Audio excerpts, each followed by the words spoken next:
Every lens usually comes with a focal length, a maximum aperture, and a lens mount. However, today we'll be focusing on focal length. Let's get started.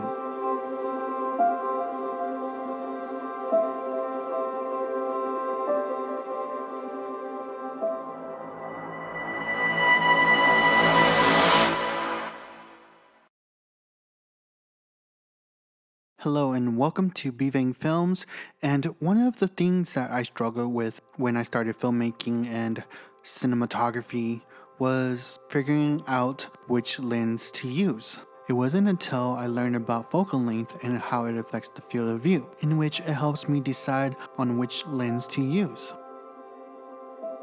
To start things off, focal length are usually represented in millimeters. You have your ultra-wide angle lens, which are usually from 8mm to 24mm. These are the very wide lens, and they tend to look more fisheye. Fisheye is pretty much a distorted image that looks more circular. Next, you have the standard wide angle lens, which are usually from 24mm to 35mm. These lenses have minimal distortion and usually not noticeable. Then you have the standard lens, which ranges from 35mm to 70mm. These lenses are known as the human eye because they are believed to be what the human eye sees, or at least close to it. Lastly, there are the telephoto lens, which ranges from 70mm to 300mm. These lenses are good for capturing your subject from a distance, and they're also good for compressing your subject and background. While knowing these information are good, I still believe that experimenting with your lenses are a good way to understand what type of look you will achieve from them. Let's take a look at some example shots from three cine lenses: the Meike 16mm T2.2, the Meike 25mm T2.2, and the Meike 50mm T2.2. So here we have the 16mm, which is very wide, and then here the 25mm, it could be a little wider, and here's the 50mm, which is a lot tighter. Now, does this mean that a 16mm is for a wide shot, and a 25 is for a medium shot, and a 50mm is for a close-up? Not necessarily. Let's take a look at a close-up shot with these three lenses to further understand this.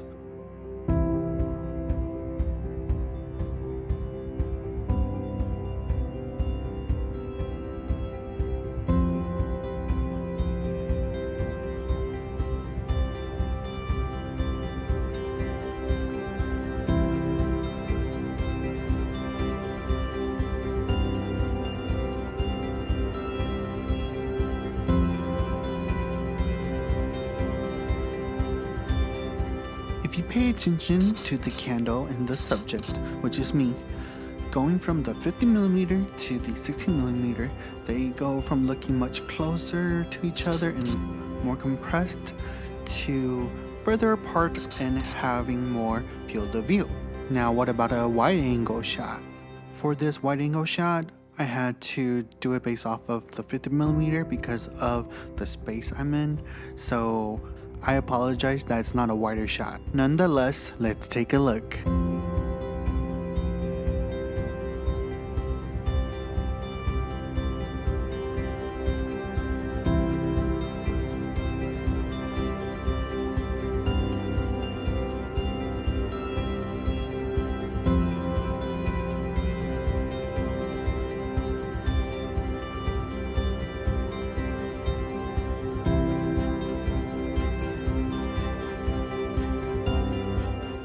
As you can see, the results are pretty similar.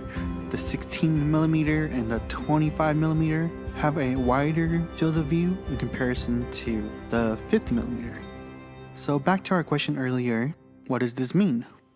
This means that to decide on what lens to use will depend on what you are trying to achieve. So if you want to go for a more compressed and tight look, then use a telephoto lens. Or in this case, use the 50mm lens. However, if you want a wider field of view or you just want something to feel a little more distant, use a wider lens. To help you understand this even further, let me share my lens choice for a shot I did a while back. And for those of you that haven't seen this, this is my 60-second cinematic lighting video for cheap lighting setup, in which I use a lamp and a cheap LED light from Walmart.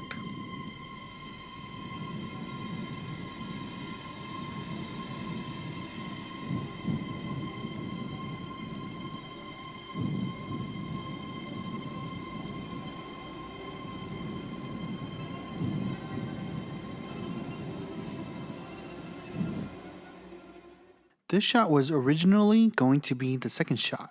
However, I couldn't get what I want with this 16mm lens. As you can see, I was dancing around trying to get the shot that I'm looking for.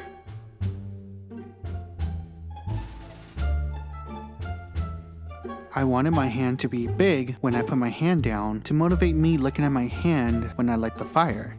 After a good workout, I decided to switch to the 25mm and voila, got what I wanted.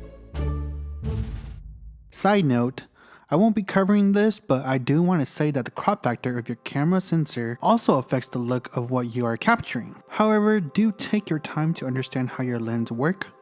An advantage of understanding how your lens works is that sometimes you already know what lens you want to use.